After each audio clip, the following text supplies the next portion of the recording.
Hello again. Okay, we're about to continue our study of Baha'u'llah's Kitab-i-Igan, or Book of Certitude. We're starting on page 92 here. No, 93.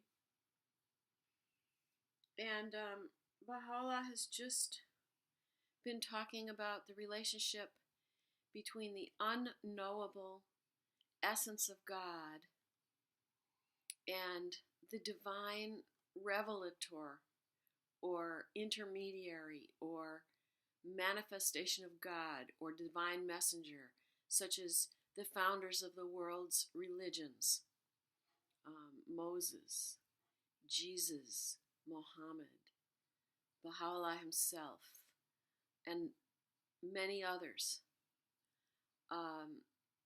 Baha'is Baha'u'llah in this book talks about how these divine messengers are perfect mouthpieces of God, that they come to educate humanity, and that it's because of them that we know why we're here and what we're supposed to do while we're here. And he's going to continue on this theme, and he addresses the person to whom he's writing this. No. Oh, he's sorry about that. He's addressing us. I swear by God, O esteemed and honored friend, shouldst thou ponder these words in thine heart, thou wilt of a certainty find the doors of divine wisdom and infinite knowledge flung open before thy face. Okay, that's a pretty interesting paragraph, actually. I mean, it's just a statement. And I think, now that I remember, I think that this book, the Book of Certitude, I think it was a letter. I think what happened was, I could be wrong about this, but I think what happened was that someone, and I think it might have been a relative of the Bab, asked Baha'u'llah some questions about some things that were in the Quran and in the Bible, and that this book was a response to that. I really shouldn't be saying these things if I'm not sure, but maybe somebody else can research it and let us know. Okay, here we go. From that which hath been said, it becometh evident that all things in their inmost reality testify to the revelation of the names and attributes of God within them. So this is in reference to the previous two paragraphs where Baha'u'llah said that within the essence of everything that God has created shines a light.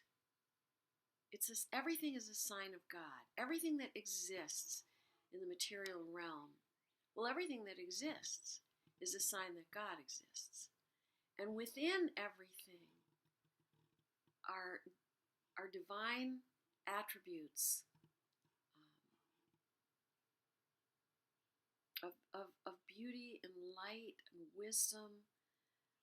And by meditating, contemplating, and reflecting on all the things in creation, we begin to see these reflections of God. So we'll understand this by looking at the things that God has created, taking the time to think and to just sort of reflect, and they will be doors that will open to us beautiful wisdom and knowledge. Each according to its capacity indicateth and is expressive of the knowledge of God. So every created thing, again, expresses God.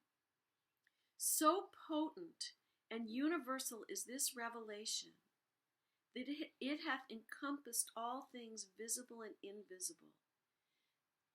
What he's saying here is so powerful and applies to everything that exists, visible or invisible. Thus hath he revealed.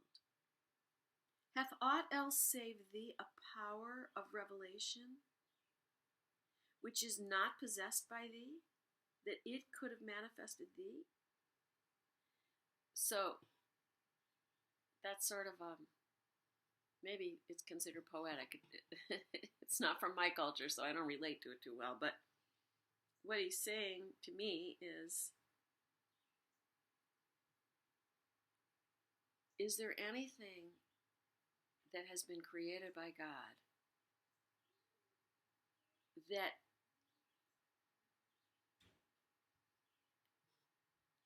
is so powerful that it could have created God? And obviously, the answer is no. Blind is the eye which doth not perceive thee. So when we close our hearts to the knowledge of God, we deprive ourselves out of fear, out of pride, out of arrogance.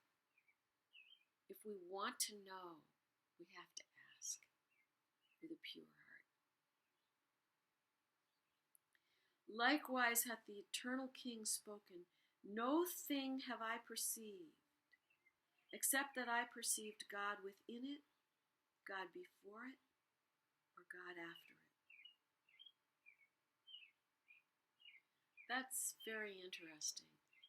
I assume that because that's in quotes, but there's no footnote, I assume that would be an Islamic tradition, something that has been written down or passed down word of mouth that isn't in the Quran.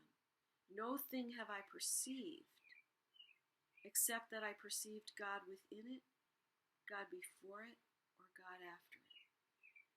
I guess that would mean it reflects God, or there's a divine purpose for it. That would be God before it. God after it would be that ultimately there's a divine result, even though it might take time to manifest. That's what I get from that. Also, in the tradition of Kumail, that must have been an Islamic holy person, it is written, behold, a light hath shone forth out of the morn of eternity. And lo, its waves have penetrated the inmost reality of all men. That is so beautiful to me. Because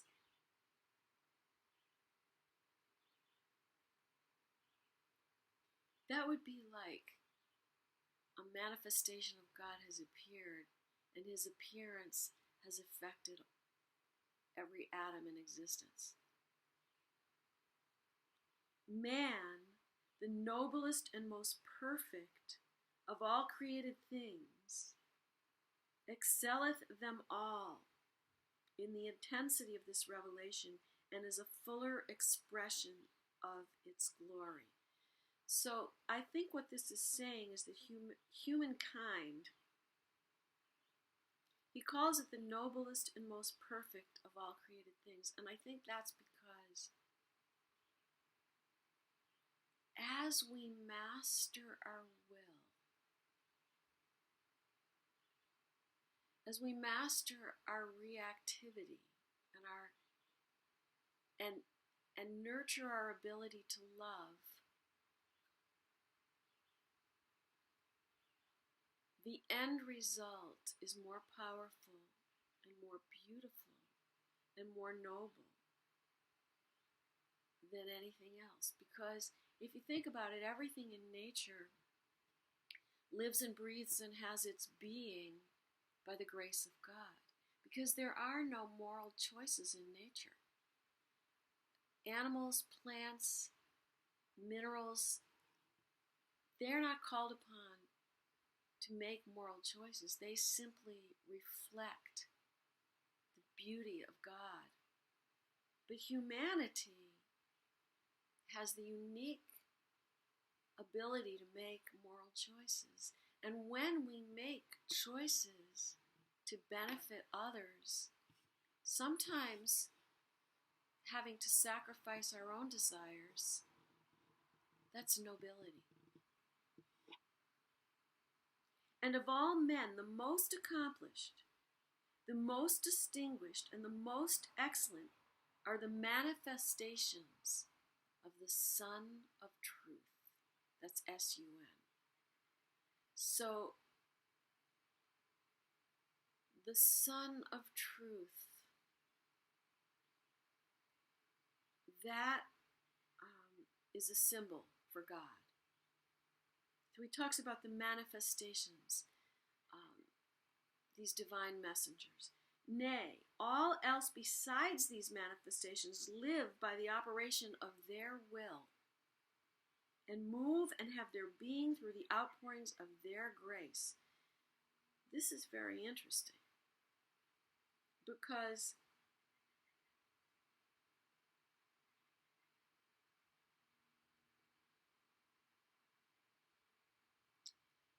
it's very perplexing and mysterious, because when you think about creation, and we say, well, God created life.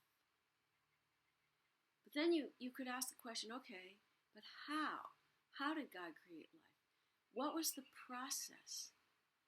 What was the divine process? Did God create the divine manifestations, and then did they create humanity? Or how does it all work? It's very mysterious. So everything that we don't understand, we say, well, that's, God created that. God created the universe. But maybe God had helpers. I mean, what I'm saying is there was a process.